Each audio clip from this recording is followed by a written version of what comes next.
Okay. Record? Okay. Hi, we're back. Okay. So we were just talking about, being cold-hearted, and so I was just getting ready to tell Cindy, like, It kind of makes sense. Van, we're recording. I'm on the phone with Royal. Okay. Well, you might want to text I gotta stop. because we're recording. Mom's recording a podcast. Recording. So if you could, thanks. So anyways, so I was gonna tell Cindy the story. So I went to treatment back in 2006 over the holidays and over Christmas and New Year's Eve in 2006 and 7 at Valley Hope in Norton, Kansas. And I went voluntarily. I didn't have to go for court or anything like that. I just went because I knew that I could kill somebody. I was going to kill my ex-husband, or he was my husband at the time. It was Rick. And when I say kill, I mean, we were fighting so terribly bad. I was under the influence of everything. And he came at me, and he saw me, and he came in the house, and he backed out. He like walked up the stairs and saw me, and like backed out, like walked down the stairs because he saw my face, and I pissed my pants because I knew at that moment that I knew what I was capable of. And he left, and I went to the neighbors, and I called my best friend Patrick Hasty, and I said, "Come get me." And he took me to your house. Yeah, I remember. Do you remember? Yep. And I didn't get high anymore. And Patrick came and got me from your house. Yep. And he took me to Holdridge. Yep, I remember. And I went crazy. I remember that really. Yep. And I went to Valley Hope, and I checked myself into treatment, and I got sober. Yep. And I stayed, and I stayed because I was so scared, because I knew what I was capable of. And I know. Yeah. I know that I knew that I was a dangerous person. I knew that I was very angry, at that. I knew. Right. But I didn't. No, the anger's a bitch, man. It'll get you. Yeah. Especially if you got a little attachment going on. Yeah. I did, That's but what I people- didn't know that, at that moment, I knew that I was very dangerous, and I knew that I needed to get help, and I knew that I needed to get sober first. And so when I went to treatment at Valley Hope, when you go, you get assigned a chaplain, a counselor, and a small group. And so I was there. You're initially there 21 days, and so when my 21 days was up, I was like, I'm not ready to go. I didn't want to go. I said, can I please stay longer? And I ended up staying 38 days. Yeah. Because I didn't want to leave before because it was like right around Christmas, and I was like, no, I'm not ready to go. And I didn't want to leave before New Year's Eve, and I didn't want to leave before the first of the year. Or before Christmas, and then the first of the year, and I just knew that I needed to stay longer. I knew, and so I just keep staying longer, and my insurance just kept agreeing, Right, and yeah, they were like, yeah. yeah, she definitely needs it. We need to keep her, and so it just worked out. Right. And so I was very fortunate. And so, but I remember the day that I was graduating. So you get to go in and talk to your chaplain, and my chaplain, I can't remember his name now, but we were praying, and he said to me, he goes, Crystal, he goes, I got to tell you this. He goes, when you came in, he goes, I saw you, and I went in the corner, and he goes, I got to tell you, he goes, I prayed that I would not get you. And I go, what? And he goes, I did. He goes, I prayed because he goes, I'd never seen such a hard girl in my life. Yeah. He goes, you looked so mean and so hard, and Yeah. I never thought. He goes, I didn't think that I would get to you. And he goes, I just prayed that I would not get you because I didn't think that I would reach you, and I was scared of you. And Right. I prayed and prayed and prayed, and he goes, and then I got you, and I was just like, oh my God, what am I going to do? And he goes, I've never seen anybody change so much in my life. Right. And I remember that during those 38 days, I remember him just being like so unwilling, like at the very beginning, just so unwilling. But I wanted to be there. Yeah. But I was just like, fuck these people. Like but they love you so much. They like at Valley Hope, they just love on you so Yeah. much. And I just hated everything, when I first got there. Yeah. I was like, oh, I fucking hated everything about everybody and everything, but I hated it. It wasn't about me hating everything. I hated myself so much. And I remember they used to do that. We did this hug line, and I didn't want anyone to touch me. Yeah. Do you remember that? Uh, Remember, I didn't want anyone ever to touch me, ever. right. I hated it when people touched me. And I mean, even my spouse, my significant other, Right. when I'd have sex, but I Right. didn't want anyone to ever touch me. Right. Like it was weird. Yeah. And so like the hug line was like literally they would like force me. And the first few days I was like, no, fuck you, I'm not doing it. And so they would stand outside my room, and it was like a hotel, and they would literally stop the whole treatment program and stand outside my room until I would come out. And I mean, like the first day they stood out there for like 45 minutes outside my fucking room. I was so mad. I was like, you guys are gonna stand out here a whole fucking day? I was so mad. Finally I came out, and I'm like, fine. And so I'm like angrily hugging all these people. And then by the time it was over, I was like the biggest hugger. And I mean, it was just, Yeah. it was like one of the most profound moments Yeah, that's cool. of my life. And and I just remember, I just remember that, my chaplain saying that, like that I was the hardest girl that he'd ever seen. And I think about that a lot. And then my daughters, I remember Avery used to say to me when she was younger, she told me one time, she said that she got her affection. She never got her affection from me. Right. She got it from her grandma Charlene. Right. Grandma Charlene was good for that. They didn't get their affection from me. Yeah. They would get it from Grandma Charlene. Yeah, yeah. Because I wasn't affectionate. Right. And do you know who taught me how to be affectionate? Who? Oh, Van? Yeah. Van made me, he used to make me cuddle with him. Oh, yeah. He would force me to cuddle. Yeah. That's awesome. Do you remember Van? A little bit, yeah. He would make me cuddle with him. And I'm like, oh, this kid. Like, did not help. Yeah. Well, yeah, but I mean, like, it was just so foreign to me because I wasn't like that. But and now I want to cuddle with Van, and he doesn't want to. Oh. I'm like, it's funny. And now I want to cuddle with my kids, and now they won't want to or hug. Dude, Now funny. I'm a hugger. Now I'm a lover. Now I want to. But I mean, it's funny, But I just remember those. That was like one of those profound moments where Yeah. I was really, really a hard girl. I remember my treatment.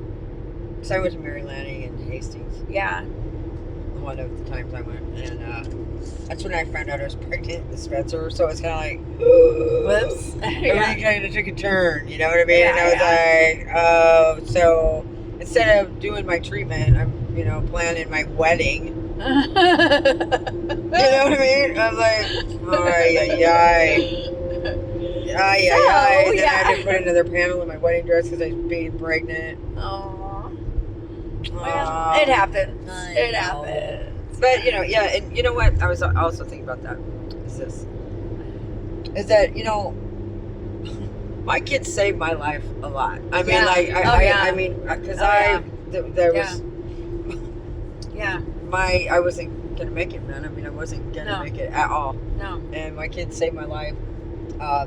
My kids have given me purpose. Despite just my better efforts to sabotage anything that ever, Yeah. ever, Yeah. anytime. So kids are. I mean, Yeah. and then I think about like just how my grandkids, they saved my kids, and my God, you gotta just be so Yeah. grateful. My Our kids. families are just. The only good thing that I've ever done with my life has really been my kids. Yeah. I mean, and I mean, like that picture that I have of all my kids. Yeah, I saw that. I just look at that. I show that to everybody, and I'm just like, I'm just so proud of them. Right. I just love them so much. I know, and they love you too. I mean, it's now you can have a relationship. My sponsor came over yesterday. We did some step work yesterday. That's my new cool. sponsor, Sherry, and and she was like, "God, Crystal, your story is amazing, and that's a miracle. Like that's a miracle that all your kids are in your life now." Yeah. And I'm like, I know. I mean, like, Yeah, I don't take it for granted. It's not That's been since the podcast. that it's like Like in all 2 the- years. Yeah, Like I know. mean, in 1 month, I'm gonna have 2 years of sobriety. I know. And who would have thought that all of my kids, that I would know all my kids? I mean, when I first got sober, the only thing that I wanted, the only thing that I wanted was for my kids to know each other. Right. It wasn't even about me knowing them. Yeah. It was about them knowing each other, because I wanted them to know each other Right. so that they could be in each other's lives for when I'm not around. Yeah. And now they're in each other's lives, and I get to see it. Yeah. And it's just like so beautiful. Like I'm just so grateful that I Yeah. get to see it and be a part of it. And it just Yeah. It is makes amazing. me like, it makes me want to just, Right. fuck, dude. Like I just can't even believe it. Yeah. That's cool. Like I mean, like it makes me feel like I'm not worthy, but I know I'm worthy. I Right. mean, like We are now. I mean, we're worth our weight now. I mean, it's maybe it's not. just maybe so not crazy. So much before, but we are now. Yeah. I mean, we get to be. And it's just so weird because like I mean, like it's so crazy because I don't think that like normal people, they just take it for granted that this is their life, and that like, oh well, we get to just like they Yeah. just spend days with their kids, but we were so far removed from this wasn't our part of our daily life. Right. So it's just such a beautiful thing, and we are just so happy. Right. And I mean, like I just feel bad for the people that are still like living amongst their shit. They don't get to do it. Yeah. Know their people, or I mean, just Yeah. or just not even that, but just like I don't know, just have just old grudges. I mean, I would have had 100 of them. Oh, dude, I still have resentments. I still have some resentments. I got over everything, man. I'm just over it. I mean, it was all in me, my head. Heaven and hell dwells right here. I still have. In I mean, your I still have little resentments here and there. I mean, Yeah. Well, of course. I mean, but I guess God gave me a sense to look at how people are just, people's demons. The devil, when it, get you one way or Yeah. another. I mean, but that's why I work a program, is Yeah. because I mean, the resentments are Yeah. you're always going to have a resentment towards somebody for whatever, and that's why you work a program, is so that you can work through those resentments Right. and deal with it and move on. I mean, that's why you are able to communicate. I mean, I communicate so much better Oh, effectively. yeah. For real. With people. Yeah, and- and it was cool because like I did not know, like I think I told you this, but that of course John has the alcoholic gene in his family, but that John's dad I guess I didn't realize that he had gotten sober and was going to AA. You know, I guess I knew that I didn't Who's know dead? it. John's dead? I never Yeah. met him because he was dead. Yeah. He died a long time or a while back. You know, in his 50s, Yeah. I think. But John. Oh no, I forgot my point. Oh yeah, just so that recovery was in his dad's. You know what I mean? They say that you can, you know, your family lines, you repeat mistakes. You know, and Well, but I mean, that's not a mistake going to AA. no, repeat mistakes meaning that John he got into recovery. Like they had a problem with alcohol. You know, he got sober. He used recovery as a means. You know what I mean? So he was sober Yeah. for a while. You know, That's good. so That's John, cool. you know, I didn't realize that. You know, I mean, so you have a one parent in recovery, or one parent that's made it, you know, through or addressed the issue, is massive, Yeah, that's great. massive. That's amazing. Yeah. So that's cool. Yeah. I mean, I'm sure that, you know, John knowing that. And he was working a program. yeah, he was in he was in AA for a while. Yeah. That's amazing. Yeah. So that's cool. That's really cool because I mean, So just getting it gives sober. your kid hope. It gives your kid hope. Yeah, You're I mean, like, just- God, man. I mean, like, if my dad can do it, so can I. You know. Yeah, I mean, getting sober is the easy part. Getting sober is the easy part. Right. The head shit. Yeah. Working a program is Yeah. the hard part. Yeah. You know, when you start working a program, then Yeah. it's like you have to actually do the work, and Right. that's the part where it starts to get a little tricky, and that's the Right. part where people don't really want to do. But Yeah. Well, that's where you know, I mean, when God gets blessings, it breaks you down. I mean, it's going to take a while. I mean, when people think that God doesn't answer their prayers because God doesn't give you what you want, because God gives you what you need. You know, I mean, you don't get a blessing of, you know, of ways to destroy yourself. You know what I mean? God's going to give you what you need, and that's why people get kind of confused, because they think that I'm going to pray for this and I'm going to get it. You know, it doesn't always work that way. All I know is that when I did, I was on the, you know, I mean, rebuking. I mean, I was still pretty fucking fucked up, you know, I mean, in that midst, you know, under the influence, like, you know, and it's cracking the lightning and the thunder kind of thing. And I know that God took away my cravings. my cravings were gone. I mean, I know God took away my cravings. I know that but I crave- still have an alcoholic mind. Right. And so in order for me to get rid of Exactly. all of that, then I mean, I still have to work a program. Yeah, absolutely. So, I mean, I just knew that day that I did not have I mean, I'm so grateful a for drive to drink Yeah. anymore, that I knew not only that was God, you know, that was Yeah. God's doing it. Bob Beadle, same thing. Yeah. He was in jail. You know what I mean? And he was spitting in cops' face and, you know, fighting everybody all the time. This is years ago. Yeah. But, I mean, they told him, I mean, Bob would have never even barely made it out of high school. I mean, that's how he was bad, young, Yeah. crazy. Nobody saw, you know, anything like it.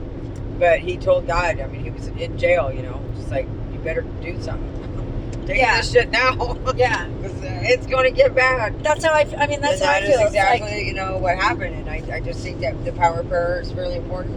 I mean, I couldn't have, you know, worked at, you know, like a honest program if I would have just kept doing the same shit I would. Even if I did get sober, just like you know, you gotta, it takes a while. I mean, you gotta really do a lot of work.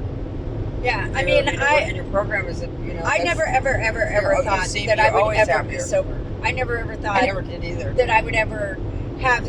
I never thought that I would ever not have the urge to drink or drug. I never ever thought. Yeah. And the day that I woke up and didn't have it, after I prayed and prayed Yeah. and prayed and prayed, when I woke up that next day, and I haven't had the urge since. Yeah, me neither. It's I mean, that's a yeah. divine intervention. Like And the time that you and I were at the bar after the funeral that one time, and After Rick's mom after died. everything gets kind of weird, it's the energy that we get off of people. Like I didn't want to sit down and, you know, it's just that all those people are gathered together, and that's how families relapse each other, because not that you and I wanted to it was drink, just that but fleeting it just moment. it just feels It was like you just a can't be fleeting moment. that part of the group, because everybody else is mourning. You know, you feel like you're not morning. It was right? just that It fleeting was just a moment, weird and we feeling. just looked at each Yeah, other. We were like, this is "Yep, not it's our time to place. go. We gotta go." Right. And we You know, just left. it's a weird energy in your belly. I think. Yeah. that- But I mean, but even then, I would have been okay no matter Right, what. right. Either way, for sure. Yeah. But that feeling, I would have and been it's okay. good to have somebody that's sober with you, a sober buddy. Yeah. You know, having a sober buddy's cool. I mean, even like that weekend when, at the Ashland Mansion, and Yeah. all my kids, everybody was there. They were partying. There was alcohol. Everybody was drinking. Yeah. I was fine. Yeah. I was worried. I was a little concerned with you not being there because you are my partner in crime. Right. And I Yeah. was like, well, what am I going to do This is without, gonna be boring, right? what am I Right. going to do Right. without having, because I mean, you are my crutch. Yeah. I just Yeah, yeah. have that crutch. It's nice to have You know? someone, at least one in your. But I did it. I was fine. And so Yeah. now I know that I can do it all by myself. And, Yeah. and I don't need anybody. Yeah. I've got Yeah. God, and that's Yeah. it. Yep. And Yep. I'm good. Yeah. And my program is really strong. Yeah. My program is really strong. Yeah. And And everybody that I've talked to at those meetings, their program is really strong. yeah. And I mean, my faith is really strong. Yeah, my faith is really strong too. And I just know that, I believe in my higher power. I believe in the program. I believe in myself. Yeah. I believe in in everything that I'm doing. Yeah, And I do too. I don't have any desire. I just don't have, like, the ideas that I have, and I play the tape out, dude. Like, before, I would have this fuck it mentality, Yeah. whenever, and I would literally say fuck it Yeah. in my mind Yeah. every single time that Yeah. I would go use or go do something stupid. Yeah. I would say to myself, fuck it. And Yeah. and I would just go do whatever the fuck I wanted. Yeah. Fuck it. And now if I say fuck it, then I go, oh, wait a second. And I just dig my heels in and I'm like, wait a second, what am I really doing? And I'll think about it for a second and then I don't do it. I do the opposite of whatever I was planning on doing. Yeah. And usually it's pretty drastic and I don't do it. Right. Because I will fuck some shit up, dude. I will fuck some shit up. And it happens real fast. Yeah, given my own, Yeah. yeah, no. But that is like, I was thinking about this today. And like, I was telling you earlier. Being a philosophy student, I mean, like all the way they was, well, just the character of the man. I mean, we have to rise above being an animal to be civilized. You know what I mean? There's a certain way that mankind to have a civilized, situations. Like what kind of things make up a good character? Like being an honest, good person, being just the best person that you can be, being of service to others. I mean, whatever it is, to take away the ego, to be, humble, to, just not put yourself before everybody else, and that all of those philosophers. I mean, that once you start learning those trains of thinking, each one of them has a different, view. There's hundreds of them. Yeah. You know what I mean? Different the way each one thinks, but when you get into kind of a habit of mapping out what a good human being is, it's like like the Boy Scouts manual. Like Yeah. page 1, don't be a dick. Yeah. or whatever. So I mean, that's kind of like religion or whatever. I don't know. I was more on a philosophical thing, before I would ever be, to have like some religious doctrine by any stretch. But I do know that God and the power of prayer, the blood of Jesus, whoever you wanted, whoever anybody else wants to throw in there, there other religions. I mean, it's not just one. Yeah. God, I think it's an old God. Yeah. So who's to say? He said, Ed, just mind your own business, okay? Yeah. Aye. Your phone rings a lot. Oh, okay, something's going on. I gotta call him back. Who was it? Your That's my dad? husband. He said call me back, please. Something happened. Let me pause. Yeah.